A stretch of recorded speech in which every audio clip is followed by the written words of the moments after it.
नैतिकता आप केजरीवाल को सिखा रहे हैं।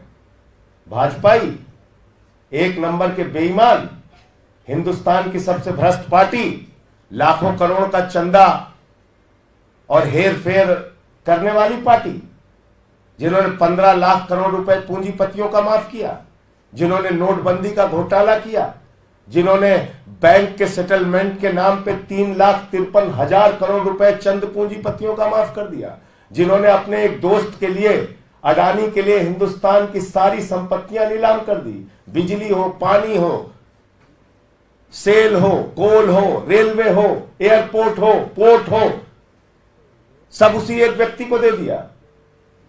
वो हमें नैतिकता सिखा रहे हैं। हिंदुस्तान के 82 करोड़ लोग 5 किलो राशन पे जिंदा हैं और उनका दोस्त प्रधानमंत्री नरेंद्र मोदी का पूरे देश की संपत्ति लूटेगा और 2.5 लाख करोड़ रुपए का कर्जा लेके घूमेगा। हमको नैतिकता सीखनी है भाजपाइयों से, बंगारू लक्ष्मण की पार्टी से। यह सिखाएंगे नैतिकता उस अरविंद केजरीवाल को जिसने IRS की नौकरी को लात मार दिया। उस अरविंद केजरीवाल को यह नैतिकता सिखाएंगे जिन्होंने 49 दिन की मुख्यमंत्री की कुर्सी को लात मार दिया। 49 दिन के मुख्य, चपरासी की नौकरी कोई नहीं छोड़ता। मुख्यमंत्री बने थे पहली बार दिल्ली के, 49 दिन के बाद लात मार दिया उस कुर्सी को। आज सवाल नैतिकता का नहीं है, याद रखिएगा, बार बार मैं इस बात को कह रहा हूं, याद रखिएगा इस बात को। नैतिकता का सवाल ही नहीं है। नैतिकता का सवाल होता तो सबसे पहले कारगिल के फौजी की पत्नी जहां पे निवस्त करके घुमाई गई, मणिपुर में दंगे हो रहे हैं 1 साल से, वहां पे इस्तीफा होता। नैतिकता का सवाल होता तो अजय मिश्रा टेनी का लड़का जो 4 किसानों को कुचल के मार देता है, उसका इस्तीफा होता। पहलवान बेटियों को न्याय मिलता। नैतिकता का सवाल होता तो, नैतिकता का सवाल होता तो चुन चुन के भ्रष्टाचारियों को अपनी पार्टी में शामिल करके मंत्री पद पर नहीं बिठा रहे होते मोदी जी। नैतिकता सिखा रहे हैं।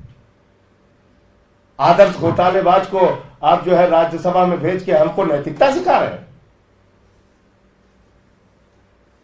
भाजपा वाले, ये सवाल नैतिकता का नहीं है। मैं फिर कह रहा हूं, ये सवाल भारत के लोकतंत्र को बचाने का है। आज केजरीवाल इस्तीफा दे देंगे, आम आदमी पार्टी को खत्म कर दिया जाएगा, खत्म।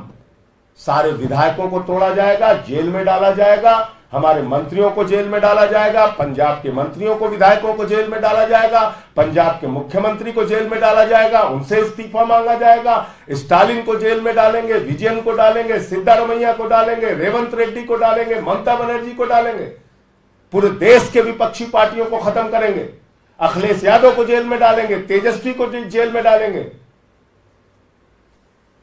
तुम्हारी चप्पल उठाने के लिए बने हम लोग? देश में दादागिरी करोगे? नैतिकता सिखा रहे हो हमें।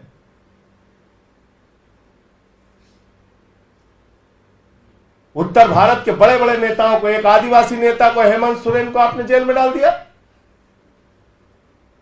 अरविंद केजरीवाल को पकड़ के जेल में डाल दिया। कल को सारे विपक्षी नेताओं को 4 फर्जी मुकदमे लगाओ, जेल में डालो, फिर नैतिकता पे बता रहे हो। और उत्तर भारत के लोग इस चीज को देख रहे हैं कि कैसे टारगेट कर करके एक एक नेता को जेल में डाला जा रहा है। हम लोग चप्पल उठाने के लिए बने हैं। कृपा करके नैतिकता वाला शब्द भाजपाइयों से मत जोड़ा कीजिए। भ्रष्टाचार के खिलाफ ये लोग बोलते हैं तो मैं फिर दोहरा रहा हूं कि ओसामा बिन लादेन अहिंसा पे उपदेश दे रहा है, ऐसा ही प्रतीत होता है। इलेक्टोरल बॉन्ड के नाम पे पैसा ले लेके ठेका देने वाली पार्टी हमसे सवाल पूछ रही है। बताइए आप, 3,08,000 करोड़ रुपए का ठेका दिया है, 3,08,000 करोड़ रुपए का। कंपनियों से चंदा लिया, रिश्वत ली और ठेका दिया। ईडी सीबीआई का छापा मारा, पैसा लिया, छोड़ दिया।